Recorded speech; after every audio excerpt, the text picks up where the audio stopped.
I spent many hours making sure everything was organized before my 2-week vacation. I leaned back in my desk chair and turned to admire the scenery outside the window behind my desk when I heard the inevitably sweet voice of my assistant. "So, Luke, are you ready for the big day?" "As never before, Melanie, this is not the first time for me." "Make sure this is the last time, okay, boss? No need to set a record for most marriages in a decade." I smiled. "Are you kidding me?" "Maybe a little, but you're too good a guy to go through all this crap you went through." "Call a spade, Mel. That was a bunch of bullshit." "Are you ready to leave? Is there anything I should keep an eye on?" "No, I think we've covered everything.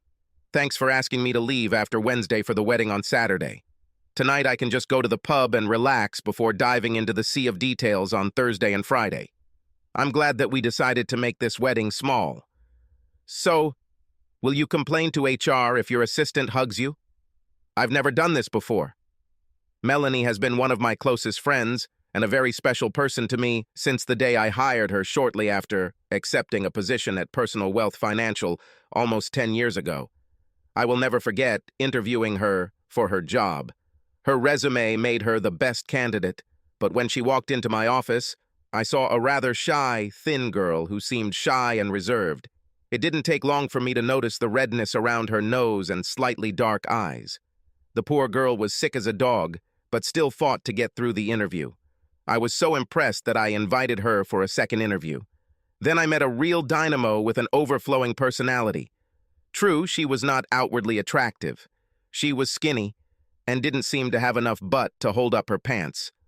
However, I learned that she was full of confidence and personality, and she exuded a beauty that could be learned from some of the most beautiful girls I knew. Her husband was a lucky man.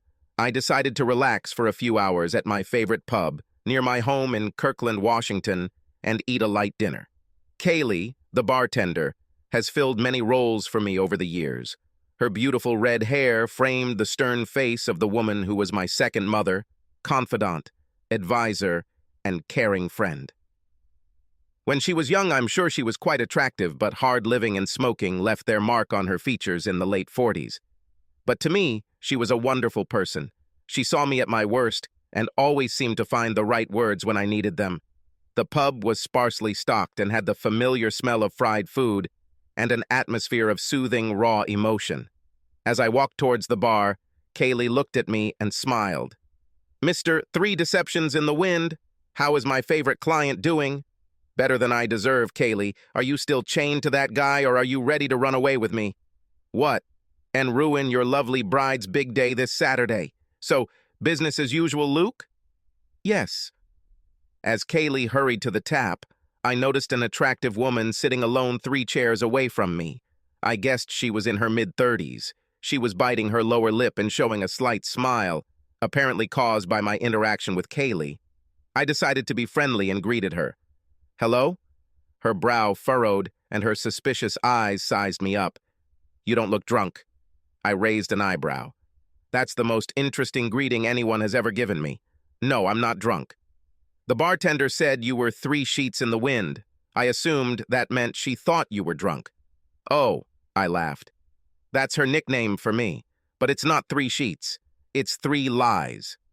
"Great. Another guy who can't keep it in his pants." She seemed to bite her lip harder, and there was a look of displeasure on her face that told me this was personal to her. Just as I was about to answer, Kaylee placed my beer in front of me and came to my aid. "Lady, Luke here is one of the sweetest and most loyal men I have ever met. He was not a cheater." A look of distress appeared on her face, and her lips began to tremble. "Sorry." I was pretty sure tears were close to appearing, so I nervously extended my hand in greeting, hoping to avoid the emotional torrent that seemed inevitable. "No problem. I'm Luke." She quickly shook my hand, as if she was afraid of human contact. "No, I'm sorry. I guess you can call me damned too many times to count, or just Linda." "Nice to meet you, Linda, briefly. Sorry. Sensitive topic?" Her mood improved significantly with my stupid joke. I hate making a woman cry, and the change in her mood was a welcome development. "Yes, definitely a sensitive topic, but I think your 3-cheat experience has a fascinating story. Probably, but I'm not sure you want to hear it. Come on, Luke. Tell her your story, Kaylee intervened. It's exciting. Linda faked a pout at me. Please? You two won't give me a choice, will you? No, they answered in unison. Okay. Let's see. Where should I start? Life doesn't always turn out the way we expect. I knew my marriage was over long before our first anniversary. Funny thing is, I wasn't too upset about the end of the marriage, but my confidence took a hit. I first started dating Harper in our senior year of school. I was 18 years old, a virgin, and she was also 18, and she was far from innocent. I didn't really seek out her company, but we bonded over a group of friends. I should have said no, but my little brain beat my big brain in this decision. My teammates herded me into the locker room after the game. Luke, when will you stop hanging out with the airship and find a girl worthy of our protector? Chuck, you talk about Aubrey like that again and I'll lay you out. She's not a blimp, just a little cozy, but I like her, and even though we're not dating, she's my best friend. Okay, but you need a real girl who will give it her all. We need to pop your cherry. I don't need your help with sex. Move away. Ted intervened to calm me down. Hey, Luke, sorry. It's just, well, Harper was telling my girlfriend that she'd really like to hang out with you. Harper may be gorgeous, but she likes to hang out with everyone who wears pants. This is not what I need. She's not really like that. She's cute and she likes you. Come to my party tomorrow night. She will be there. Just see if there is chemistry between you. What harm can it do? The guys were very cruel when it came to my friend Aubrey. She wasn't a sleek, skinny model, but she was exactly what I liked. She had a healthy, girl-next-door face that I knew would remain gorgeous well into middle age and beyond. We weren't actually dating, but there was no difference because we were always together. In truth, I found her to be exceptionally beautiful both inside and out. If I had my way, I would have wanted us to be each other's first lovers, but she had a moral core that I admired, and I tried to emulate. We grew up in church together, and I wanted to be true to my beliefs. Unfortunately, those damn teenage hormones destroyed the weak defenses I had built around my chastity. At Theta's party, Harper searched for me like a heat-seeking missile aimed at its target. Luke, Ted said you'll be here. Hi, Harper. You look good. Good enough to eat? Well, I don't... Relax, Luke. I'm just messing with you. She wasn't joking with me. Within an hour, we were in some bedroom, and before half the night had passed, my sexual experience had changed on many levels. I was in a state of lust. Aubrey understood immediately. She seemed hurt, but accepted my turn to the dark side. A few weeks later, she started dating Dennis, our team center. Knowing that Aubrey would take it slow, I teased them both that, being the protector. I had my hands in Dennis's crotch more often than Aubrey. She didn't like it, and Dennis told me to calm down. I apologized to both of them and felt quite embarrassed afterwards. The way they called me out made me feel ashamed of my mercurial attitude, but after all, I was a stupid teenager. I started to distance myself from Aubrey and Dennis. Looking back, I realized that I was living in a darkness that made the light around them make me uncomfortable. I wanted to have fun, but being around them dampened my enjoyment. Harper and I dated and explored each other for the rest of the school year and the following summer. I liked our relationship. She was hot and knew how to use her well-developed talents. She was also easy to talk to, and we found that we had many common interests and views. After months of bliss, I began to fall in love with her. Harper was planning to go to Washington State in the fall, and I was going to Indiana to attend Purdue on a football scholarship. Even though I fell in love with her, I knew that the long distance would be difficult for both of us. We agreed not to isolate ourselves and get together when we were both at home. My hormones and party instincts ruled my life for the first 2 years of college. True to our word, Harper and I hit it off while we were home. We never discussed what happened while we were apart, and that seemed wise of us. I found myself comparing every girl I dated to Harper and none of them made it to the mark. I missed her more and more, and couldn't wait to see her again. I started calling her more often and felt that she felt the same as me. My love for her grew, although thousands of miles separated us. Some level of maturity and responsibility emerged around freshman year. The values I was taught as a child filled my mind, and I was tired of the emptiness that seemed to be part of my chaotic lifestyle. From that point on, I was only close to Harper and started thinking about how to propose. The summer before my senior year, I needed to know what Harper thought about our relationship. "Baby, can we talk about something?" "Of course, Luke. Are you all right? You look pretty serious." "Well, yes, I thought a lot, and I guess the first 2 years of college I was, well, a little girl crazy. I always loved you and knew that we would be together again, but I was on edge and the girls were so, sort of, available. Were you like that with guys?" I dated a few times for fun, but I always wanted it to be with you. I mean, no one else could compare, you know?" "Yes, I know. I figured you hang out with guys and that's normal. That's what we agreed on. But this year was different for me. It began to seem to me that I was cheating, and I realized that I wanted to be alone, a woman man with you. I wanted you to know that I haven't kissed a girl since we were together last summer. I hope maybe that you can promise me that you feel the same. I love only you, Luke. I want to spend the rest of my life with you. Will you marry me?" Harper jumped into my lap and started jumping up and down, shouting, "Yes, yes, yes."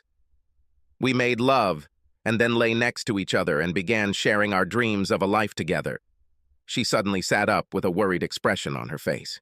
"You don't want to get married now, before our senior year, do you?" "No. Maybe a few months after we graduate."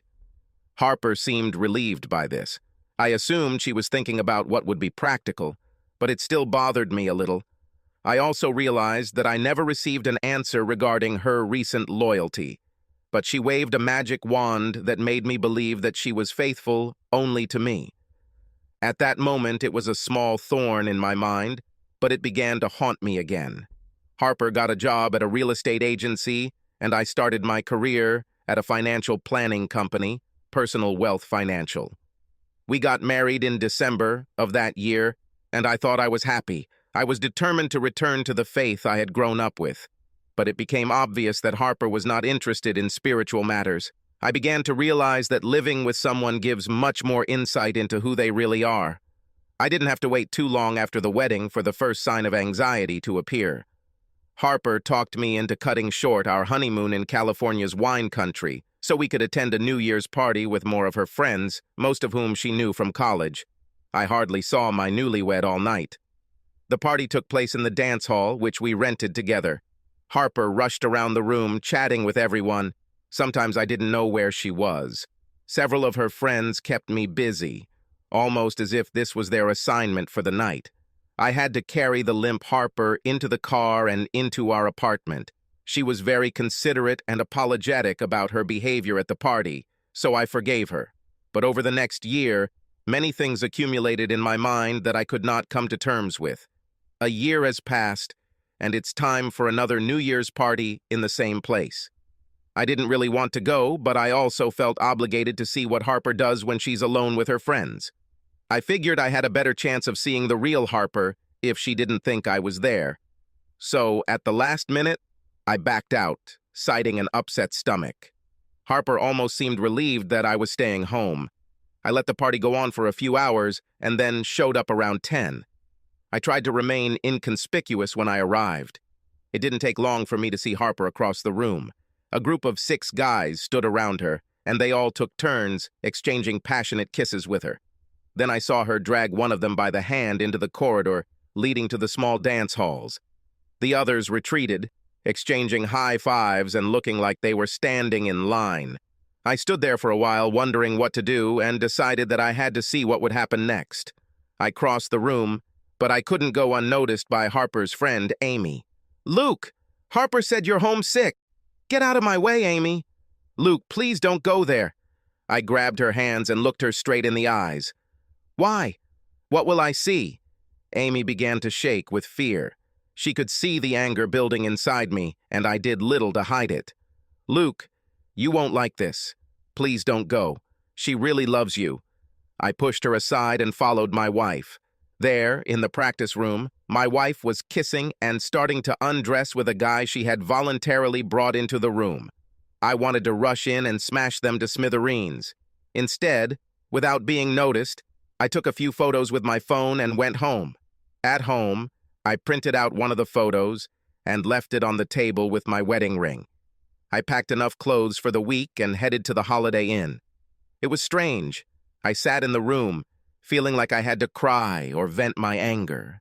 Instead, it was more like I finally had answers to all the questions that had been building up in my mind. I left her in the dark for a few days while I looked for a small furnished apartment, then called to set up a meeting and talk. Luke, where the hell are you? How could you just leave? I'll come over tonight to talk. Luke, please. I'm sorry about what you saw. It was... Shut up, Harper. We'll talk tonight. I'll be there at 7. I hung up the phone and searched for some emotion to grab onto. The emptiness definitely came over me. A little anger and a healthy dose of ego damage kicked in too, but I had an overwhelming sense of relief.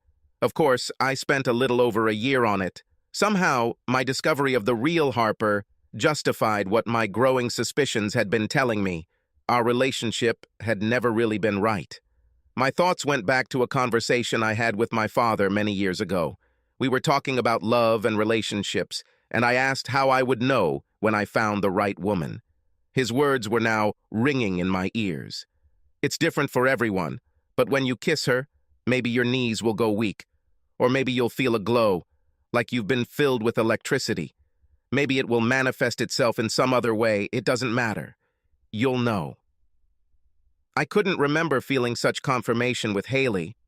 Of course, our kisses were full of passion, but now I realized that it was purely physical. I never felt the real connection that my father talked about.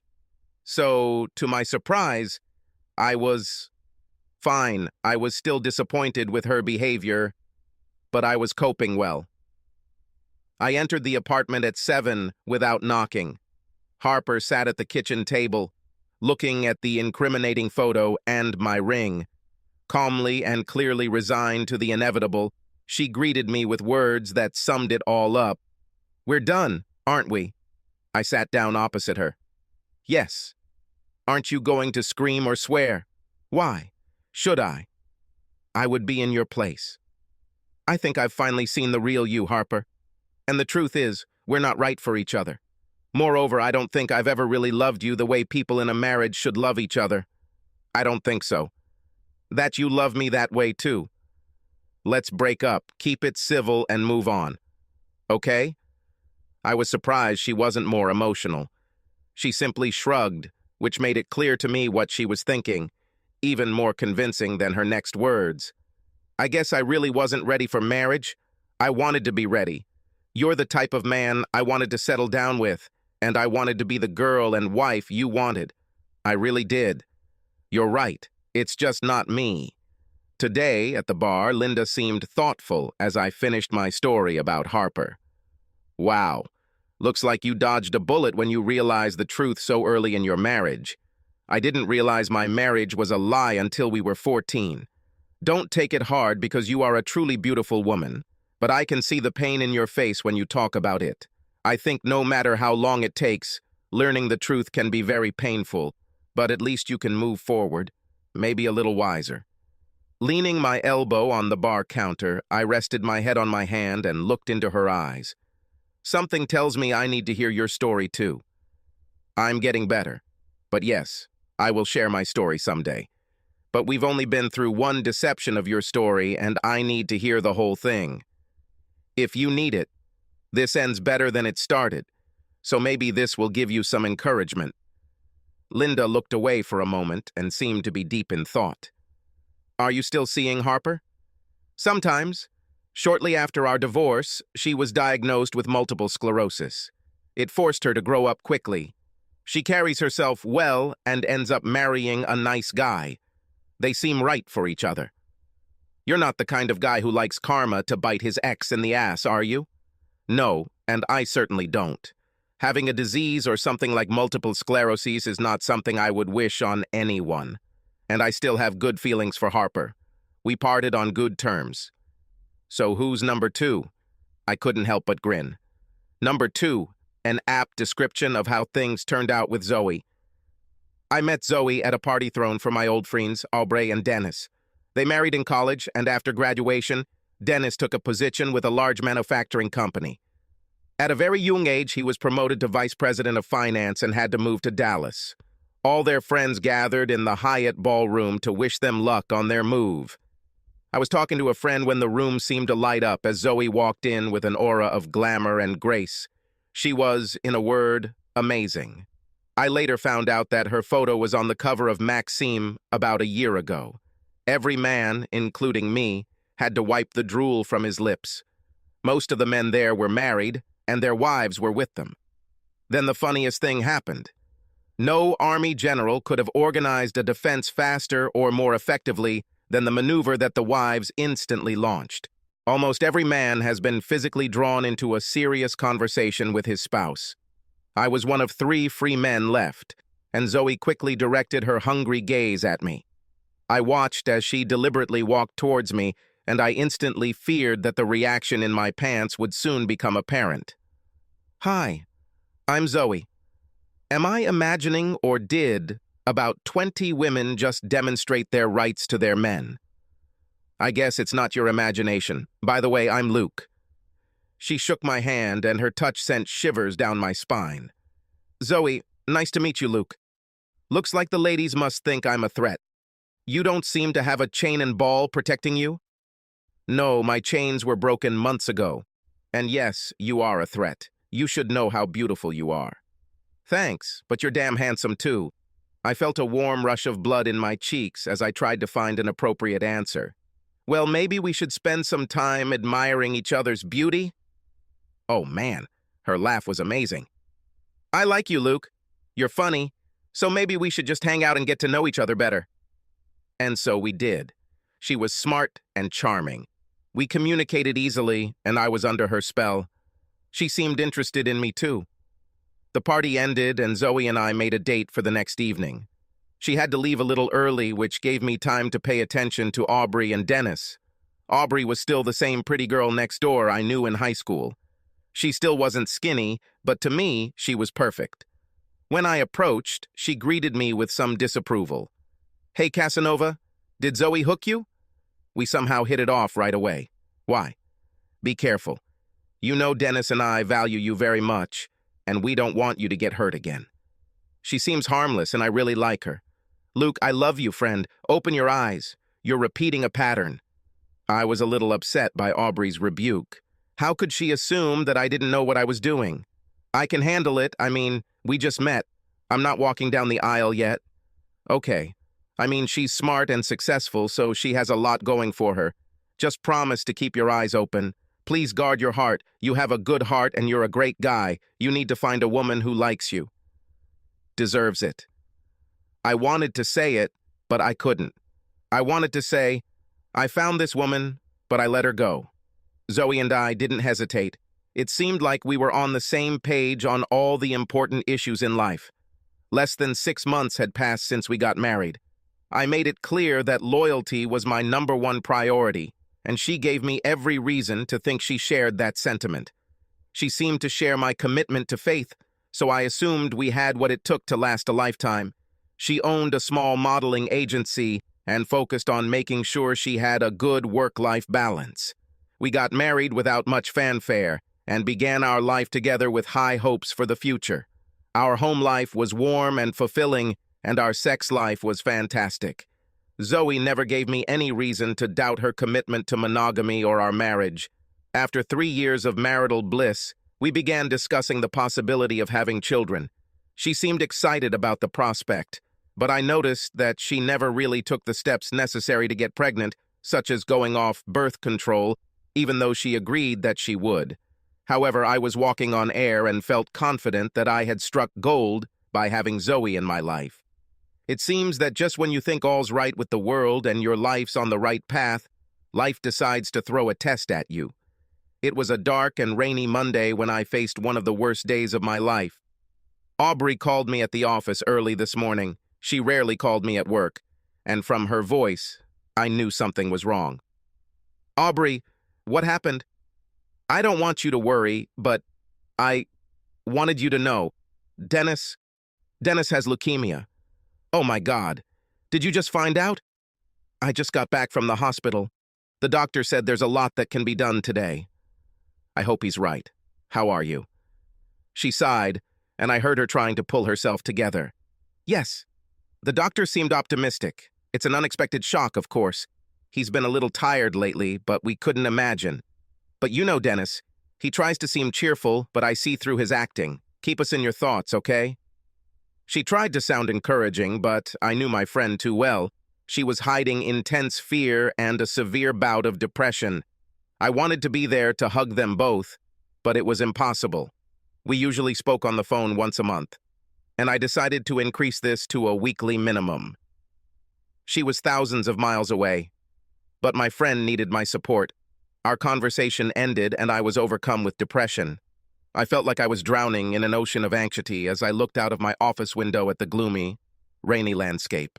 I was confronted with this news when my friend, Melanie's personal assistant, quietly walked into my office and closed the door. Her face was flushed and her eyes were red, as if she had been crying, and I assumed that she had found out about Dennis and Aubrey. I was wrong. Luke, you know that I love you and would never want to hurt you, right? Mel, you're scaring me. What happened? I've been worried all week about this, but you should know. My husband and I had dinner and danced on Saturday to celebrate our anniversary. We went to a jazz club downtown and... She started crying. My head was racing, trying to guess what she was going to tell me. Then it dawned on me. Zoe was supposed to be at a partners meeting on Saturday in Portland and stayed overnight. What, Mel? Your wife was there with some guy and they... Well, I took some pictures. Oh God, I'm so sorry, Luke. The photos were pretty clear. Caresses under the table, body-to-body dancing, and passionate kisses were clearly visible. My tears flowed like Snoqualmie Falls. First, the terrible news about Dennis and Aubrey tore my emotions apart, and now Zoe had betrayed me. Melanie consoled me with hugs and apologies. I was able to calm down and thank her for telling me and apologized for Zoe ruining their weekend. Mel forwarded the photos to me, and I printed out the more graphic ones to use that evening. I recognized the guy as one of the models Zoe managed. I stopped at a pub on the way home to drink some courage for confrontation. Kaylee was great at helping me calm down. Several of my friends from my football days were there too.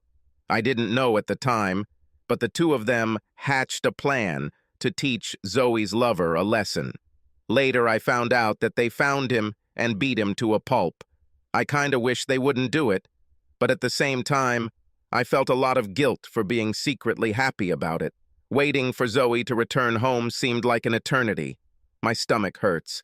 My thoughts switched between anger, hatred, regret, thoughts of forgiveness, and pain.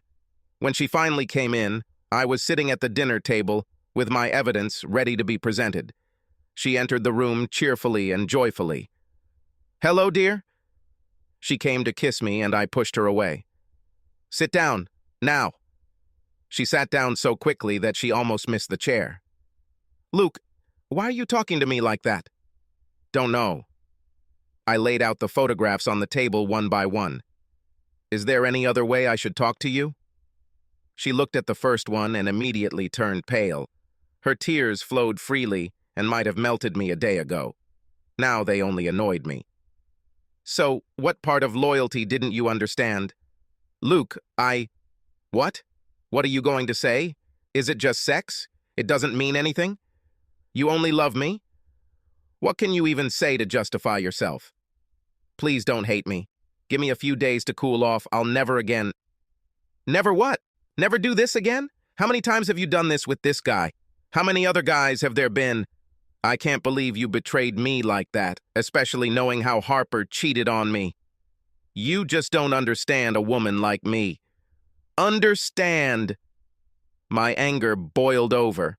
I pulled her neck until her face was inches from mine and screamed as loud as I could. I absolutely understand who you are. I would call you a pig, but that would be an insult to pigs. You tricked me, didn't you? I'm sure you and your boy loved talking about me, while he was taking you from me. I pushed her away roughly because I was afraid of what I might do. I saw fear in her eyes, and it both pleased and scared me. I couldn't look at her face anymore, so I turned my back to her to gather the strength to speak more calmly. I guess I'll never understand a liar or a traitor. You really deceived me. You betrayed me and everything I thought we had. Damn! I didn't think I could be so hurt, but congratulations, It worked. I understand exactly what you are, and I know for sure that I can never trust you again. I walked around a few times, trying to calm my anger while she cried quietly. I want you to leave this house tonight. My lawyer is already preparing the divorce papers. The preliminary agreement comes into force because you set yourself up. You have half an hour to leave, and we will communicate via text about how are you going to get the rest of your things. I was about to leave, and she was in tears. I did not care. Luke, please, I love only you. Please don't leave. I stopped, turning my back to Zoe as I looked at the floor. Love? Well, I don't love you anymore. When I look at you, all I see is ugliness and absolutely nothing I want. And don't you dare say you love me. Love doesn't do what you did to me. Now get out of here before I come back, and tell your boyfriend to run. Fast and far. Linda was careful when she made her observation. Your reaction seemed stronger to me than I expected. Although we just met, I got the impression that you are a kinder and gentler person. Luke is truly both kind and gentle, Kaylee added. But betrayal can awaken the beast in us all. Yes, I admit that I may have been a little crazy. But Linda, you've obviously been on the wrong side too, so maybe you can understand. With Harper, I knew we were never. I thought Zoe was the one with all my heart, and she tore my heart out.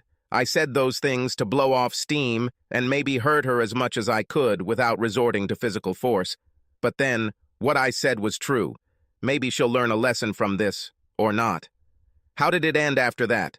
Were you able to somehow find closure or go your separate ways amicably?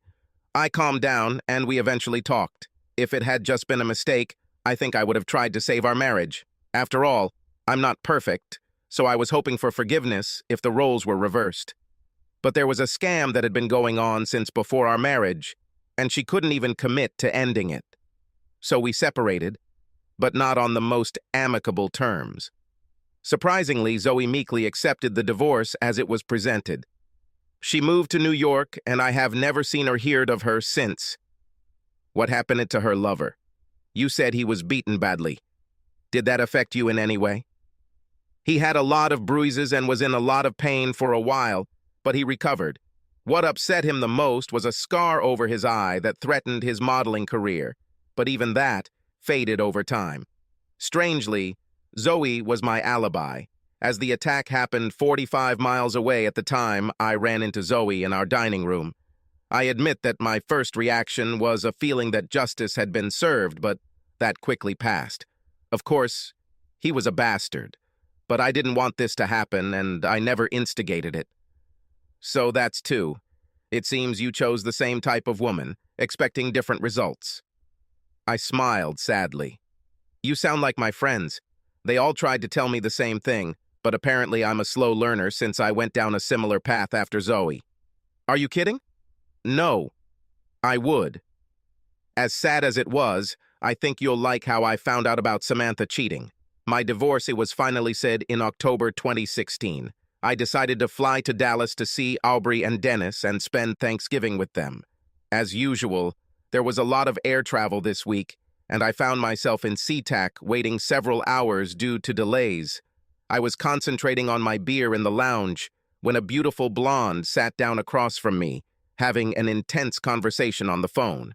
Listen, I can't control what the airlines do. I can't walk up to the gate and demand that we take off because you demand that I arrive on time. The flight is delayed. I'll be later than expected. She had cute dimples that danced across her face as she spoke, and I couldn't help but smile to myself. She ended the connection without waiting for a response from the other end, and muttered a few words under her breath. Then, looking at me, she realized that I could not help but hear her conversation and assumed that I was laughing at her. "Are you laughing at me, idiot?" "Oh, God, no, I'm sorry if it came across that way. I didn't mean to hear you." "Then what are you laughing at?" I got hooked and decided that honesty was the best policy. "Sorry, I hope this doesn't offend you, but, well, I notice you have these amazing, beautiful dimples that really dance on your face when you argue with someone." Luckily, she laughed and blushed, trying to hide her dimples. "Sorry, my mom can make me annoyed when she acts like that.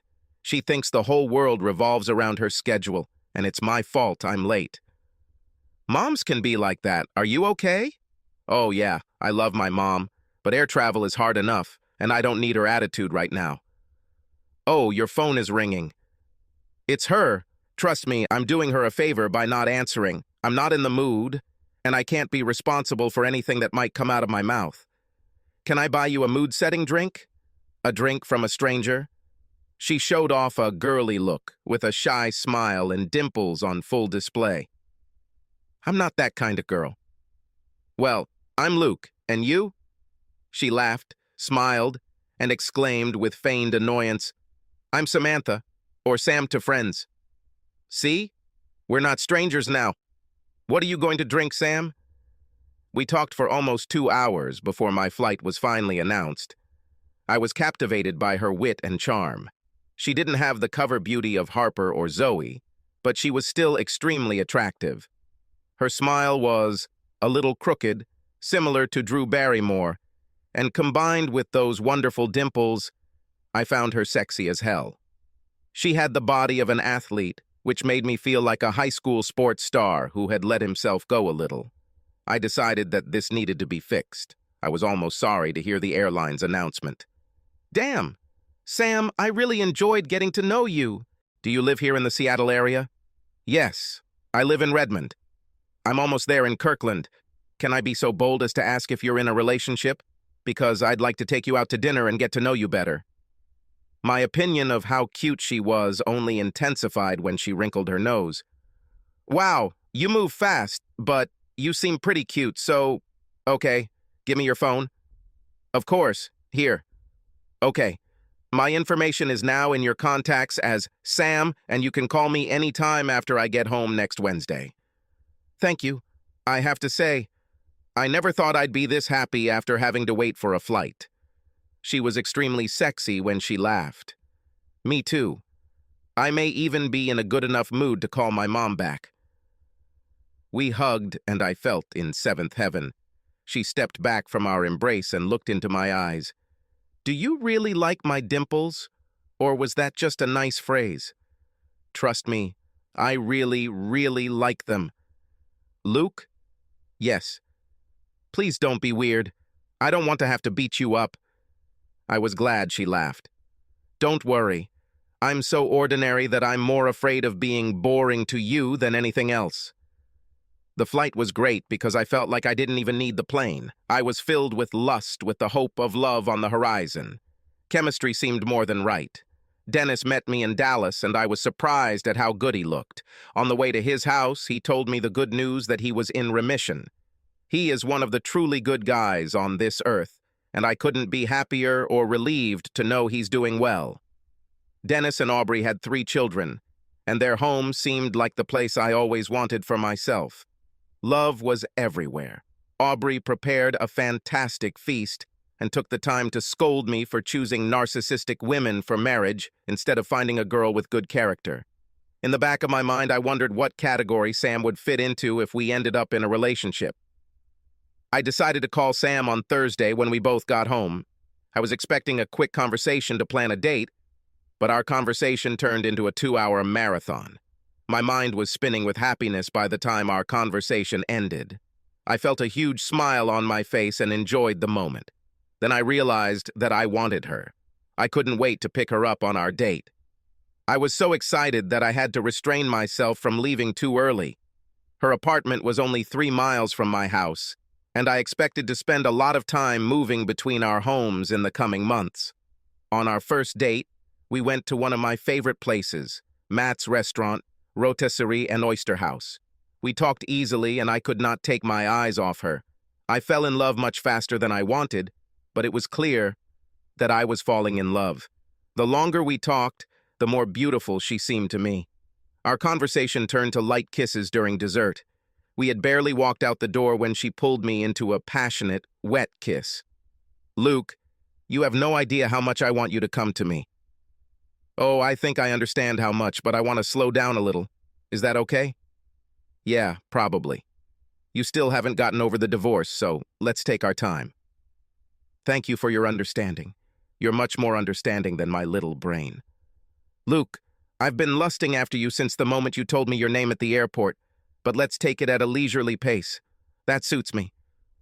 Cold showers worked for a few weeks, but by Christmas we realized we were in love and let our passions flare.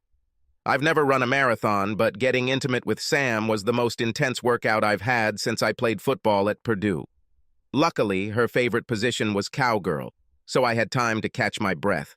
I wanted to make sure I could handle it, so I started living a healthier lifestyle as my biggest New Year's resolution.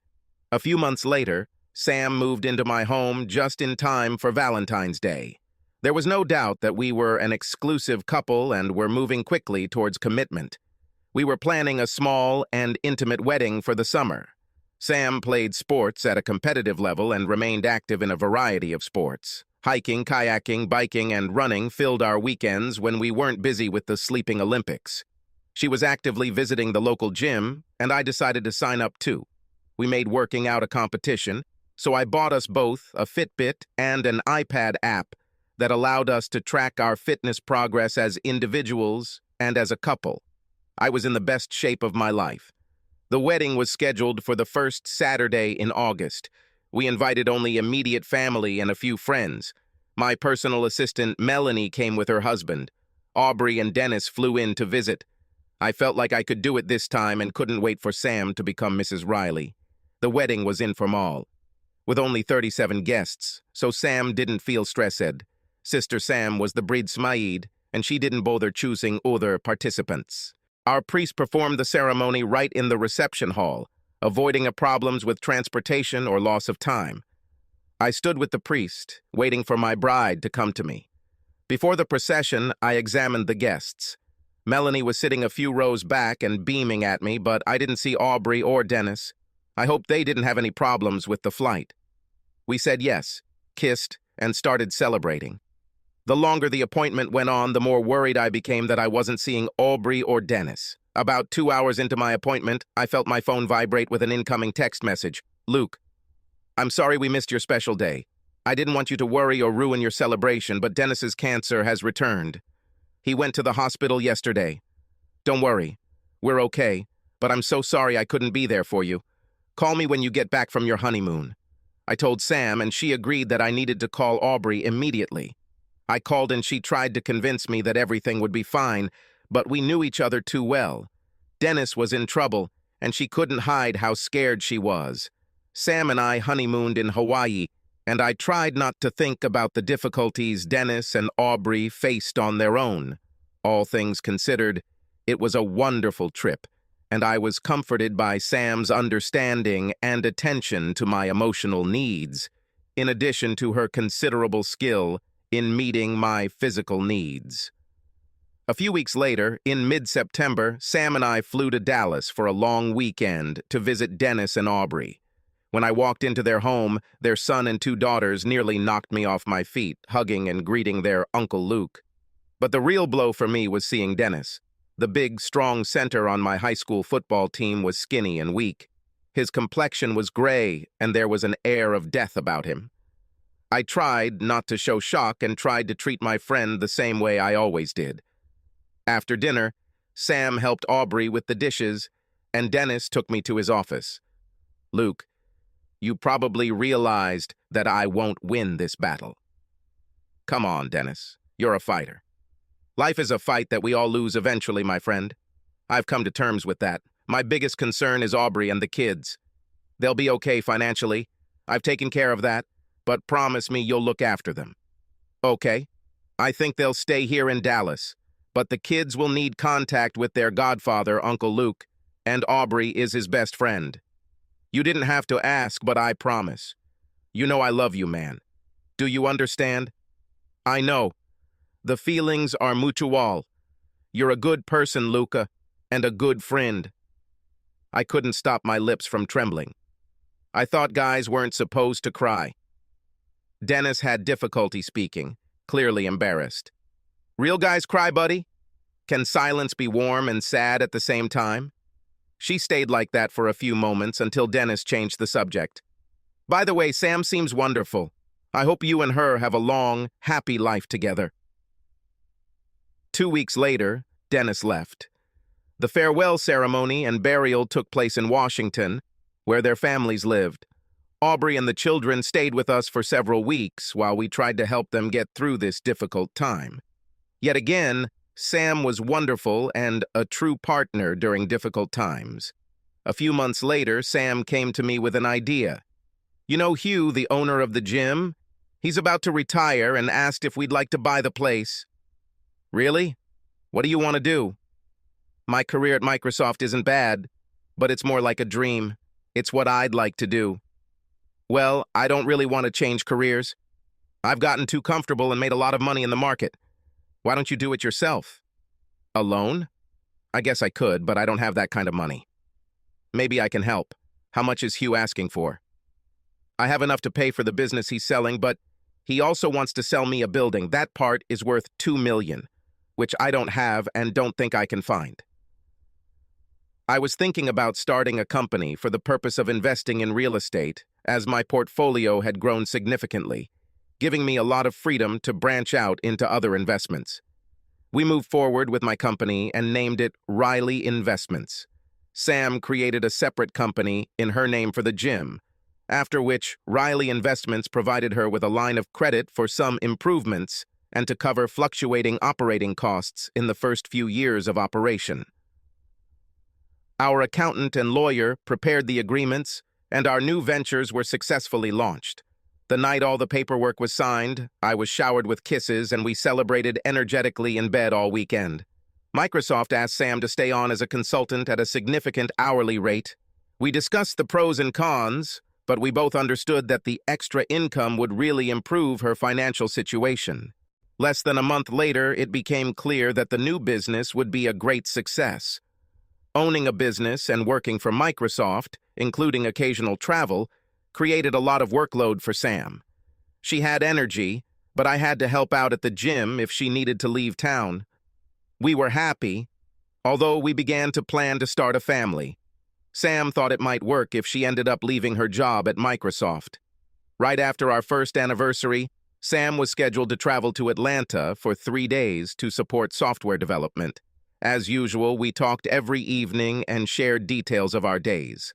On the second night of her trip, she called just after 3 p.m. Pacific time, or 6 p.m. Atlanta time. Hi, Sam. How was your day? Great. We've done a lot, but there's still more to do.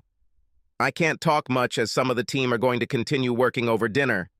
Can I make it up to you tomorrow? Of course. I was going to stop by the gym tonight to check on how it's doing, so I might as well see how the staff there is doing. Okay. Love you, honey.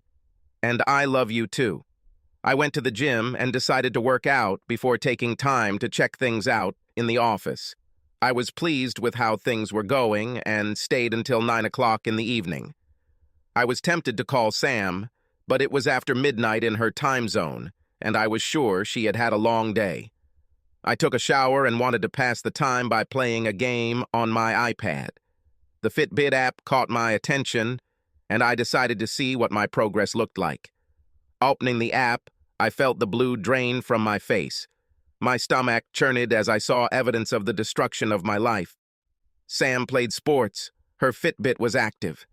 At almost 1 a.m. her time, why would she exercise? The more I looked, the clearer the pattern became, and I immediately knew what she was doing. I needed to call her. The first time she tried, her phone rang before going to voicemail. She had a special ringtone for me, so she must have known who was calling. I tried several times, and they all went to voicemail. Finally, on the 5th try, Sam answered. Honey, is everything okay? No, it's not okay. Are you hurt or in the hospital or something? Hurt? Yes, I was badly hurt. Oh no, what happened? What's his name? Whose name? What are you talking about? That guy you ride as a cowgirl. What's his name? What do you mean? I don't... Tell me, Sam, why? Luke, how are you... Are you here? Will you answer my question? Oh, damn. How did you know? Next time you have sex with someone other than your husband, take it off, damn it. Take your Fitbit. I ended the call, turned off the phone, and threw it across the room. Sleeping was not an option. I went for a walk to cool down, but instead, I walked for miles crying. This couldn't happen. Not again. How do I keep ending up with wives who can't stay faithful? I returned home with some tasks that needed to be completed. We kept our finances separate, but we had several joint accounts and credit cards for household expenses. I sat down at the computer, transferred money from the accounts to one of mine, and closed the ones I could online. I sent a late email to the law firm asking for an appointment with a divorce lawyer as soon as possible. The next day, I took the day off to get my affairs in order. I had my divorce papers ready, taking into account the preliminary agreement. I met with my accountant and lawyer to begin the process of foreclosure on my loan to Sam for the gym, which was a condition in the loan documents allowing me to claim the full principal amount with 60 days' notice. How could I be such an idiot? How did she deceive me? Every fiber of my being hacked, and I wanted her to experience that pain and more. The vengeful fool in me wanted to destroy it. I hadn't spoken to Sam since the incident, so I didn't know what her plans were for returning home. It didn't help that I broke my phone and had to buy a new one. I immediately blocked Sam's number. I needed a friend, so I called Aubrey. She calmed me down and begged me to be less vindictive. She was my conscience when I didn't want her, but I promised her I'd try. I considered stopping at a pub, but if Sam stuck to her original travel schedule, she should be back soon. I wanted to end the confrontation and hoped to return home before she arrived. I was not lucky. I walked in and Sam was crying. She rushed towards me, trying to hug me, but I pushed her away. Don't touch me, Sam. Oh, please, oh God. I'm sorry, please forgive me. Forgiveness, it won't happen. Don't go, please. I don't want to lose you. Lose? No, you threw us away. Luke, please, I was stupid. I thought... Thinking about what? That you could get away with it? Or maybe that I wouldn't care? Or did your brain tell you that it wouldn't matter if you broke our vows? Or that you might not respect me having sex on the side and it won't change anything? Or what about the thought that risking killing my love for you and breaking my heart is worth it? Haven't you thought? No. Then what stupid explanation came into your head? Go ahead, justify yourself. It wasn't justified, okay? It was just stupid casual sex. Case, you've got to be kidding. How often do you have casual sex, huh? Do you sleep with guys at the gym? I can't understand how you could even come up with that reason. I was just thinking. Here you are again, trying to tell me you've thought it over. If the problem is your libido, I was just a call away for a little phone sex. If you can't go 2 or 3 days without, then you're out of control. Please, Luke, help us get through this. Let's sum it up, dear. You allowed another man, whom you still haven't named, to become intimate with you in a way that belonged only to you and me. Don't give me nonsense about what this is your body, and you can do with it whatever you want. It's yours and mine. Giving up everyone else until death do us part. Remember that? Well, there was death. Our marriage died as soon as he put you to bed. She cried deeper than I had ever heard from a human being. I wanted to enjoy her pain, but it was killing me too. Pull yourself together, shut up and listen. You will be served with divorce papers in the next few days. No, please, no divorce. Help me fix this. Listen, damn it. The terms of the preliminary agreement for adultery are going into effect. You will get very little of this. I also demand the loan be repaid. The balance of the principal amount is just over $350,000. You will have 60 days to pay it off, or you will lose it. The gym is in my favor. No, Luke, you will destroy me. I said shut up and listen. I won't demand the loan back if you sign the divorce papers. Resist, and I will demand everything. I don't care about the money or the gym, I just want you. Please, let's try to get through this. No, Sam. You knew my painful history with cheating wives. You swore you wouldn't do this to me, and yet a year later you did exactly that. I can never trust you again, especially when you show such little respect for me, knowing what it would do to me. Damn, Luke, I made a big mistake. I'm not perfect, but neither are you. Are you telling me you never wanted to be with another woman? I controlled my anger to remain calm. I bit my lips so hard I could taste blood. Yes, I'm not perfect. Everyone has fantasies. The difference is that you acted on yours. I would never do that. Please, stop begging. It makes me feel bad. But we were planning a family. What? Do you really think that I would want my children to have a mother who thinks the way you obviously think? I want kind, respectful, moral, loving children who will make this world a better place. I don't want their lives to be influenced by someone who could do what you did. She started crying bitterly again, and I really didn't want to hear it.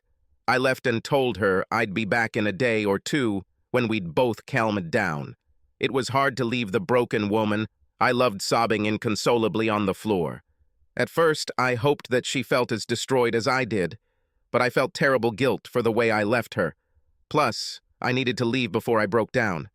I didn't want her to see it. After a few days, I calmed down. We talked, and I agreed to go to counseling to see if our relationship could be saved. I didn't want to be a thrice loser, and I really cared about her. I just didn't know if I could ever get back that feeling of having her as my life partner. After 6 weeks of seeing the counselor, we were driving home from our last session, and Sam was unusually quiet. I glanced at her several times and saw tears slowly rolling down her cheeks. Like a lot of guys, I'm not particularly attentive, but I knew this night would change everything. We entered the house and walked in silence, and Sam broke the silence. Can we talk? I need to tell you a story. Of course, dear. I assumed she had chosen to sit next to me on the couch to avoid eye contact. Sam took a deep breath and fought for composure as she began her story. When I was a child, I was very close to my dad. I was his princess, and he was my hero, as it should be.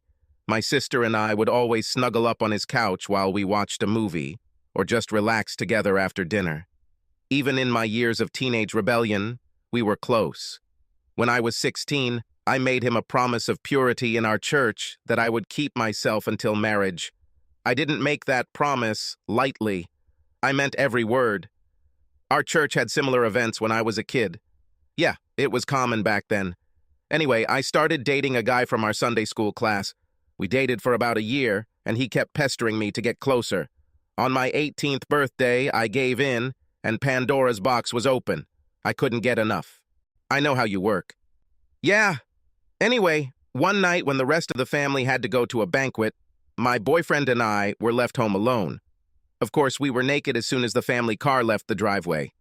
About 15 minutes later, we were doing it, and yes, I was active. I looked up and saw my dad in the doorway, looking at us. He was diabetic and forgot his insulin, so he had to go back for it. His mouth was trembling, as if he was about to say something, but instead, he just walked away. I covered myself enough to run after him, even though I didn't know what I was going to say. Right before I left the house, he turned to me. He had tears in his eyes, and I felt like I'd been struck by lightning. I couldn't move. Then he calmly said, "You're a grown woman now, and you can make your own choices." Then he left. He took it quite calmly. No, not really. I hurt him terribly. But what broke my heart was the look in his eyes that night and every day after that, until he died. Before that, when he looked at me, it was impossible not to notice the look of love. I would have sworn his eyes sparkled. But after that night, that look disappeared. When he looked at me, I felt that he saw only a sight that no father should see. Sam was covered in tears and pain, remembering her past. I felt a chill run down my spine as I realized why she had brought herself to tell me about this terrible moment from her past. I wanted to say something, but decided to let her finish. We never slept together after that. Oh, sure, we hugged when we said hello or goodbye, but the closeness of daddy and princess was gone. We were loving, but now we were father and daughter. She stopped to collect herself, and I hugged her, partly to comfort her, but mostly to show her that I understood. Luke, now when I look into your eyes, I see the same look that my father had. Every time you look at me, you relive my betrayal. I feel that you desperately want this to go away, so we can go back to the way things were before I messed everything up, but you can't do that. I'm sorry. I'm not keeping this to punish you or anything. I still love you. I know you love it, but that look will always be there. You can't trust me no matter how much you want to, no matter what I do to make you believe that I will be faithful and never leave again. Deep down, you'll always be afraid of that old saying, once a cheater, always a cheater. There's nothing we can do. I've broken what we can't fix, so things can be the same. Are you saying we're giving up? I'm saying that you deserve someone you can trust with all your heart, and that I deserve to find someone who looks at me the way you did before I was stupid. I'm saying that we both need to move on separately. Linda's emotions were on edge. Tears flowed down her cheeks in quiet weeping. I also had several of my own from experiencing this nightmare. After I left Sam at the house, I came here to the pub. I walked in, and Kaylee knew right away when she looked at me. Kaylee wiped away her own tears as she remembered that evening. I saw Luke come in and immediately saw that he was about to collapse. I shouted to Pete to watch the bar and took Luke into the office. The door had barely closed before he collapsed into my arms and sobbed. Linda fixed her gaze on her beer. I know this feeling. I know this pain. Kaylee calmed me down and talked to me for a few hours. She finally made me laugh a little, and then she came up with a nickname for me. 3 Treason in the Wind? Yes, Kaylee said. I told him that he would get through it and eventually he would be able to just let go of the pain and let the wind carry it away like he had done 2 times before. He swore he would never put himself in that position again. I knew him too much. It's good to believe that he will live alone, but I thought he needed time. Linda put her hand on mine with a slight smile on her face. But you look okay now. In fact, you look better than okay. You give me hope. I just moved here for a fresh start, and fate seems to have brought us together, I guess. You could share your story with me. You seem happy now. I finally realized that I was making the same mistake over and over again. It started in high school when I decided that sex, image, and guaranteed confidence were more important than shared values and respect. I had the perfect woman and I let her slip out of my hands by never stopping looking for the wrong things. You were thinking about Aubrey. I closed my eyes and smiled. Oh yeah, it took me a few months to be ready to move on after Sam, but I knew the woman I needed and wanted was always my best friend. And you went to Dallas and won her heart? Kaylee grinned and lightly tapped the bar counter. You'd think he'd do something so simple, but no. Luke the genius managed to screw it up here too. Thank you, Kaylee's mom. Linda's face looked as if she was watching a tragedy unfold. You didn't go get Aubrey? Of course I went. But I waited with her because I didn't know if she was ready to move on after Dennis died. We kept in touch, and I tried to feel when the right time would be to confess my love. Kaylee was my stronghold here. I was ready to tell Kaylee that I bought tickets to fly to Aubrey. Of course, I planned to win her heart as soon as I got there. What happened? I woke up after a sleepless night. In fact, I couldn't even say I woke up because I never fell asleep, but I woke up with a new sense of purpose. I tossed and turned all night until I decided somewhere around 3 in the morning. I'll go to Dallas to tell Aubrey how I feel. If everything goes according to plan, I will return home, engaged to the woman I have wanted my entire adult life. Once I made this decision, I couldn't sleep because I needed to fight my fears and embrace my excitement. I was a complete mess, but I was determined to find out if she shared my feelings. It was Friday morning and I had some work to do, so I went to the office and frantically did what absolutely needed to be done and managed to buy a plane ticket for the next day to go to Dallas. It took longer to complete my tasks than I had hoped, but I made it in time for 4 in the afternoon and arrived at the pub to tell Kaylee about my plans. 3 betrayals, Luke. You're early today. I know, and I shouldn't linger, but I had to tell you that I finally decided to go to Aubrey. I have to tell her. Well, you don't... Listen, I need to run and get ready. I want to swing by the jewelry store to make sure I arrive with the ring. Luke, listen. Kaylee, thanks for all the help. I couldn't have done it without... Luke, shut up and listen. I need to get these drinks out, but if you shut up for a minute and turn around, I think you'll realize you don't need to go to Dallas. What? What do you mean? Look at the stall by the toilets. I'll be back soon. I turned around, and my heart jumped, but just as quickly fell into the abyss. I recognized her profile enough to recognize Aubrey, and she was sitting with some guy, holding his hand across the table. They smiled at each other like two people sharing a common love. The pain in my stomach was unbearable. I quickly left the bar before making a fool of myself. I was shocked. My brain was a complete mess, and I couldn't put two simple thoughts together. I turned off the phone and just drove around, feeling sorry for myself. I continued to drive with my thoughts racing until tears made it difficult to see. I realized I had reached West Seattle, so I walked down to Alki Beach to stop for a while. My eyes lit up when I finally found a parking spot. I parked and just sat there, crying like a baby. Finally pulling myself together, I walked out onto the sidewalk along the beach and just sat there. Watching the sun set over the water, thoughts of all kinds flooded my head, but I still couldn't concentrate and felt completely lost. It was about midnight before I was able to return home. I showered, got dressed, then drove to the office around 1 a.m., hoping to occupy my mind with something else. Apart from canceling my flight, I achieved nothing. I fell asleep on the office couch for a few hours, then just sat in the chair by the window, searching for answers that seemed out of reach. Should I let her go? Should I fight for her? I couldn't bring myself to decide which way was right and which way was wrong. Finally, around 2 p.m., I went to the pub to see Kaylee. I realized I left last night without talking to her after she warned me that Aubrey was there on a date, so she was probably worried. I walked in and Kaylee saw me immediately, but her expression wasn't what I expected. I expected her to be concerned about me, but she was clearly angry. "You fucking idiot! What the hell were you thinking running out of there?" She put the beer in front of me and, without letting me get a word in, decided to start yelling at me. "You idiot! You made me worry, idiot! I need to pass out these drinks, but you stay in your seat until I get back." The words she actually used were changed to protect the innocent. Kaylee never swore, especially at me, so I decided it was better to remain silent. What made her so angry? She continued to get angry at me and shake her head, muttering terrible things about me under her breath. She messaged someone, then served other customers, all the while giving me her angry looks.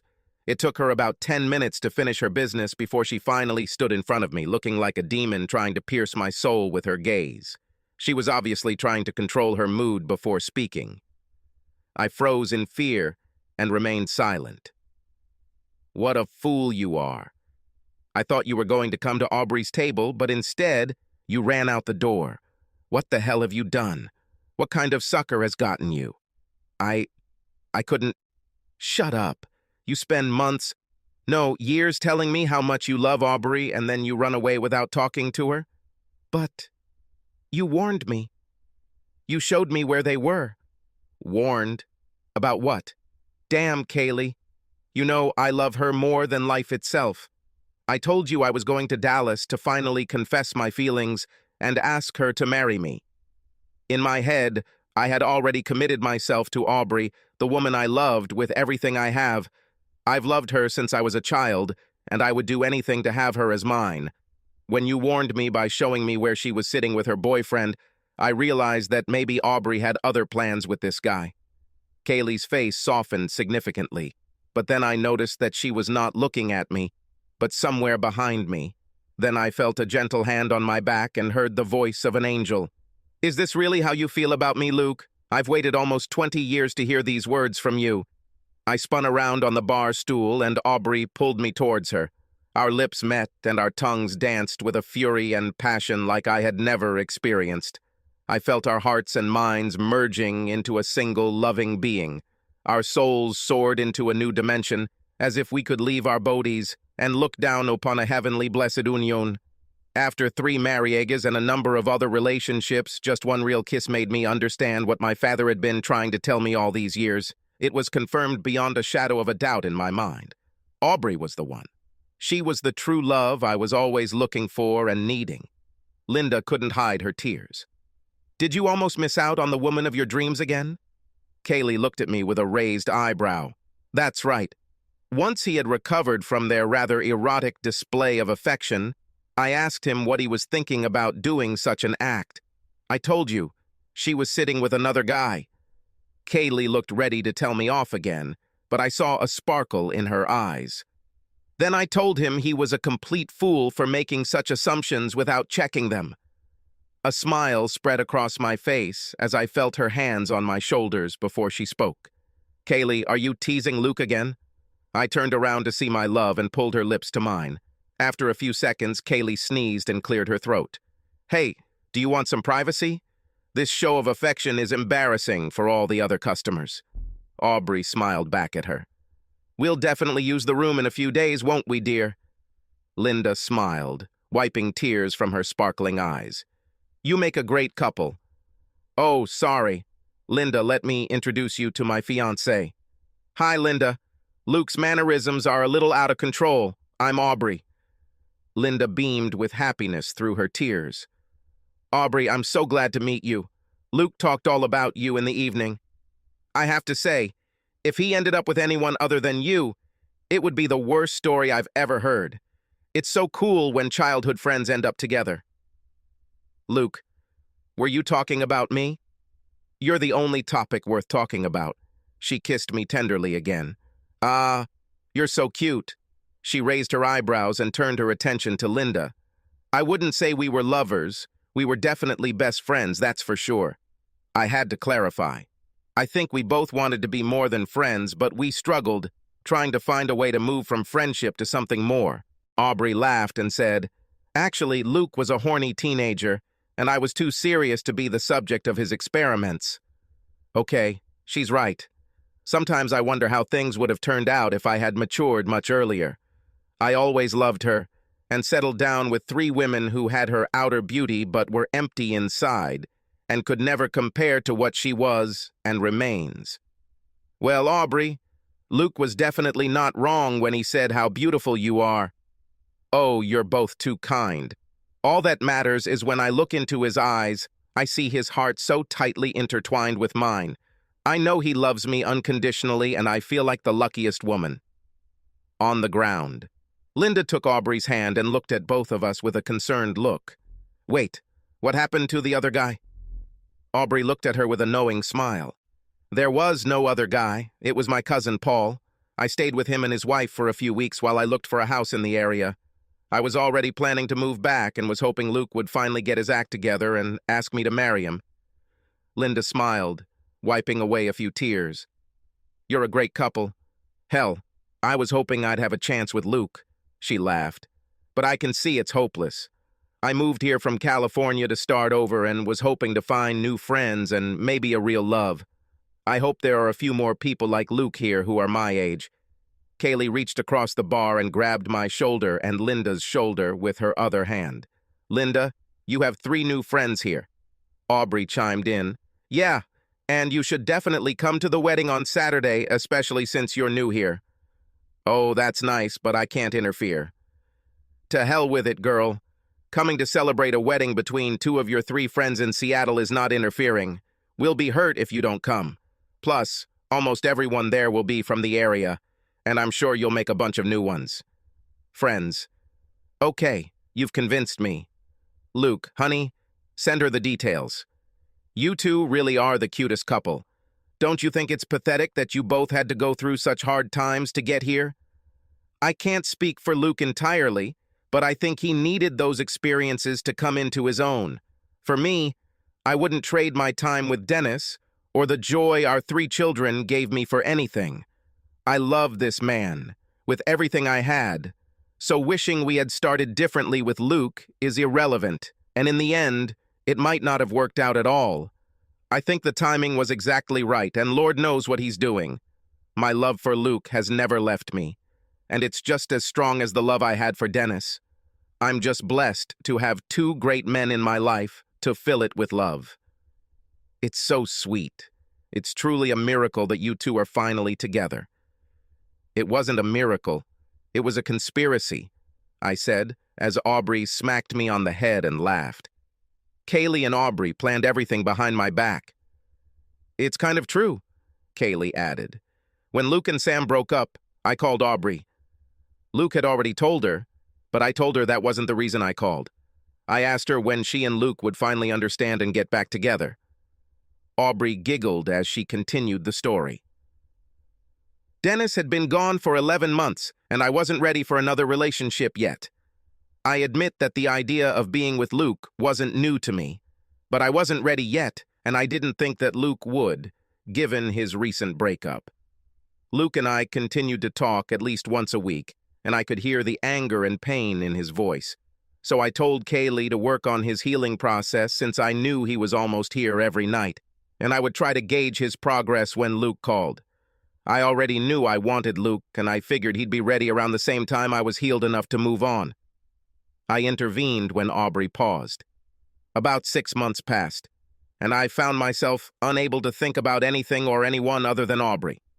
I even considered leaving my job and moving to Dallas to start my own business in hopes that Aubrey will be the future. Of course, he didn't know that I was already planning to return home to Kirkland. Shh, darling. I'm telling you. Carry on, hero. So they planned when Aubrey would show up at the bar to catch me off guard. And then that fool almost ruined everything with his evaporation. Kaylee, you can't let the guy tell his story. Sorry. Carry on. Like I said, that's when I almost ruined everything. You know the rest. When Aubrey came up behind me after Kaylee told me off, it was like going from complete darkness to a glorious light. When Aubrey spoke before I could say a word or even finish turning my chair, I received the deepest, most passionate kiss of my life. I felt it, as if a flash of electricity had triggered my heart to begin beating for the first time. That was an incredible kiss, darling. That was an incredible kiss, darling. Every kiss with you is like this. Anyway, when we finally pulled away from each other, she looked me in the eyes and asked, "Tell them, honey." I asked, "Luke, do you really love me as much as you just told Kaylee?" He spoke so sweetly about me. And I said, "I love you with everything I have, and I want us to be a family. Marry me, Aubrey." That was 4 weeks ago. Wait, you two organized an entire wedding in 4 weeks? Linda, I spent 16 years trying to get the woman I always wanted. I knew she was the one for me all along, and I lost her by making too many stupid mistakes. We weren't going to waste another second. The wedding was great. No one will ever convince me that there is a woman more beautiful than Aubrey. Linda actually came to the wedding. She spent a lot of time getting to know a lot of people, but especially paid attention to Aubrey's older brother, who turned out to be single. They have been a hot couple for a few months now, and Linda has become one of our closest friends. I'm no longer Uncle Luke. The kids call me Daddy Luke now. They asked if they should call me Dad. I told them I already loved them like they were my own, but their dad was a special person, and they should always remember him as their dad. Papa, or as Papa Luke became, would be perfect. Before the wedding, Aubrey asked if I wanted a prenup. No way, darling. You are my life and everything in the world to me. Trust me, there is no plan B as far as I'm concerned. So, 3 betrayals in the wind doesn't go on record? No way. Being married to you is a joy that is so far beyond what I deserve. My days when I married cheaters, behind. Maybe one day our children will write a story about us. Maybe they'll call it, "It only took 4 tries," or something witty like that. Speaking of children, Mr. Riley, we need to set up a nursery. My 3 infidelities from the past are now truly gone with the wind and no longer hold sway over me. Now I can say with every fiber of my being, "Oh yes, life is beautiful." Subscribe to our channel so that your second chaff doesn't cheat on you, and go ahead and listen to the next story, because this story is nothing compared to the next one.